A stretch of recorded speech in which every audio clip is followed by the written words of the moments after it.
সবাই মানুষকে কিভাবে পাল্টে দেয়, তাই না?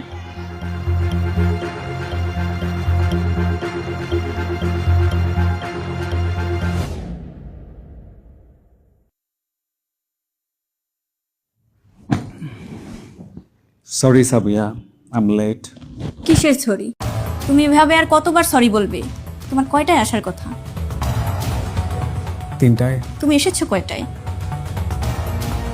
5টায়। আমি সেই কখন থেকে রেডি হয়ে বসে আছি, তোমার কোনো খবর নেই। আজকে হঠাৎ করে স্যার মিটিং ডাকছে, আমার মিটিংয়ে অ্যাটেন্ড করতে হয়েছে। আরেকদিন নিয়ে যাব তোমাকে। না, এক্ষুনি যাব এবং আজকেই যাব। তুমি এখন গেলে তো কোনো কিছু খোলা পাবা না। আমরা আরেকদিন যাবো। তুমি আমাকে নিয়ে যাবে কিনা বলো। তোমার কি মাথা খারাপ হয়েছে?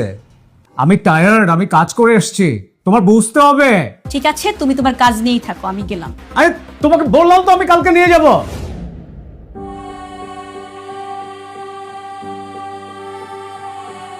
আগের চাইতে আরো আত্মবিশ্বাসী মনে হচ্ছে তোমাকে। জীবন শিখিয়ে দিয়েছে নিজের ওপর ভরসা রাখতে হয়।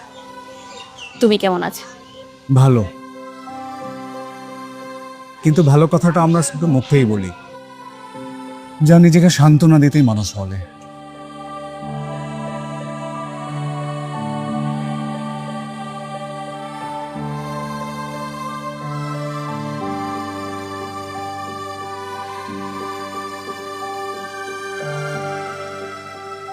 তোমার চলে যাওয়ার পর আমি বহুবার ভাবতাম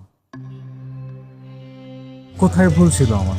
প্রতিদিন প্রতিটি ক্ষণে নিজেকে প্রশ্ন করেছি, আমাদের সম্পর্কটা টিকিয়ে রাখার জন্য আমি আর কি করতে পারতাম।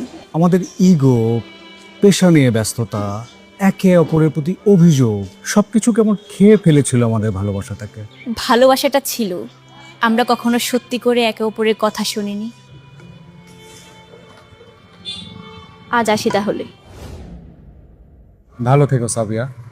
তুমিও ভালো থেকো।